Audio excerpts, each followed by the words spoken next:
What's up? This is Chet Roivas for Now Gamer, and this is a review of the new Battlefield 4 DLC, Naval Strike. Now, first of all, I should start off by saying that if you're one of those very, very lucky people who has had no issues with Battlefield 4 at all, no lag, no rubber banding, no hard crashes, then pick up Naval Strike immediately, because I think it might just be the best piece of Battlefield DLC released ever.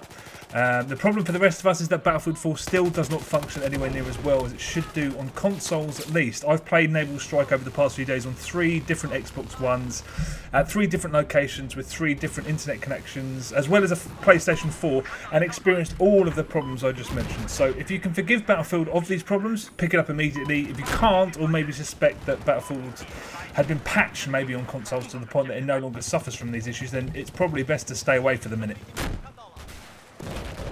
But anyway, ignoring technical issues for the moment, Naval Strike is essentially so good that it feels almost like an apology for all of the issues that Battlefield 4 has been having since it came out last year. Every single one of the 4 new maps is as smartly designed and just as cool as anything DICE has ever made. The first one is Operation Mortem, which is a holiday resort that has a giant crumbling old fortress at the top of it, and it has these impossibly slow and difficult to use battered old cannon placements there as well. The key on Conquest and Carrier Assault is to keep hold of that fortress, because not only can you get to most of the other objectives quite quickly, because there's a load of sort of tunnels underneath that run through the mountain, you're also right next to the second most valuable objective, which is where the attack chopper spawns.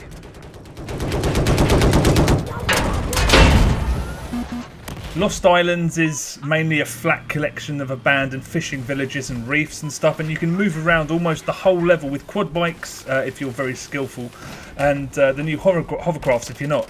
The big battles tend to surround this giant crashed airplane in the centre, and also a small cavern that's hidden around the sort of in the northern sector of the map, which is tucked away behind a waterfall. Naval Strike is all about naval combat. Apparently it features the largest area of water ever in a Battlefield map, and success on that map on the bigger game types involves constantly jumping between the land and the sea, because you can capture everything on the outskirts in a battleship or a hovercraft or a jet ski, but as soon as you manoeuvre inland you get set upon by all the infantry, because it's just swarming with infantry constantly.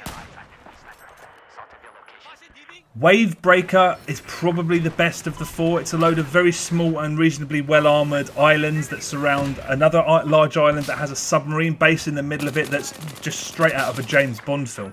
All 4 of the maps are really terrific on Rush, but Rush on next-gen consoles is still bordering on being broken, because 75 tickets is just not enough. It's the same number of tickets as there was on Battlefield 3, and that had almost a third less players. So the maps work great, they're structured perfectly, but I can't wait, or rather I wish there was a way of altering the tickets at this point, even if it means hiring servers, which it really shouldn't.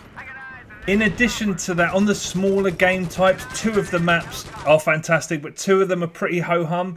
The 2 good ones are Lost Islands, which could have been quite boring on Deathmatch because it's so open. So what they've done is very cleverly set the whole thing on an aircraft carrier, so it's a bit of sort of edgy close quarters action. And the other good one is Wavebreaker, which basically is the aforementioned James Bond set. With initially it's a confusing sort of mess of yellow catwalks, but there's loads of sneaky hiding spots tucked away as well.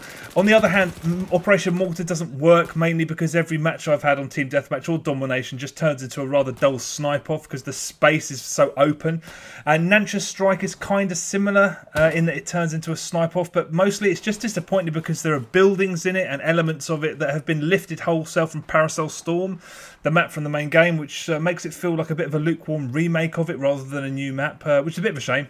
If you've never played Battlefield 2142, that game's Titan mode has become Carrier Assault in Naval Strike, and it's a superb new gameplay mode. It's basically a mishmash of Rush and Conquest, where each team has an aircraft carrier, and the points you earn in Conquest turn into missile strikes against your enemy's aircraft carrier. And once you get the enemy's aircraft carrier down to 50% health, you can access its hull and attempt to take out 2 MCOM stations on board. So it's sort of like a mini game of Rush, basically. And the conundrum and the stress of the mode involves deciding whether to defend your own MCOMs or attack the enemy ones, while also being aware that if you ignore both of the aircraft carriers and hang around outside collecting objectives that most of the other players will have abandoned, you can continue sort of letting missiles rather destroy your opponent's carrier, while hoping that they don't capture your MCOMs in the meantime. If that didn't make any sense, trust me, after about 2 or 3 rounds it makes perfect sense, and it's as chaotic and clever and exciting as any Battlefield mode ever. So the package is basically excellent. You just have to be able to stomach the traditional Battlefield 4 problems. I played on Xbox One, and in addition to the issues mentioned already, I kept being treated to specific loadouts that I maybe tried last year one time. They'd randomly come back. There's that odd thing where it takes 20 to 30 seconds for the audio to come in. It still does that great thing that it's done since launch on Xbox One, and maybe other formats too, where a server will die between rounds and will just hang on that black screen with the white ticker in the top right corner. So you exit to the dashboard, quit Battlefield 4, reopen the game, and without even asking you whether you want to or not, it throws you back into that dead server so you can look at that black screen again until you realise that you have no choice but to shut down your machine. So that's cool. I love the fact that that's still in there. And it wouldn't be Battlefield 4 if things like this didn't still happen.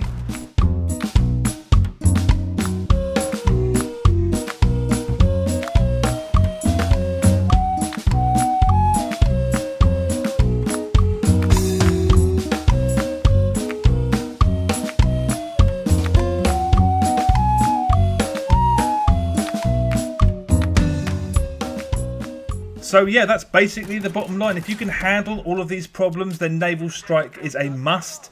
And if you can't handle them, then here's hoping that the next DLC pack arrives alongside some kind of miracle patch that fixes everything.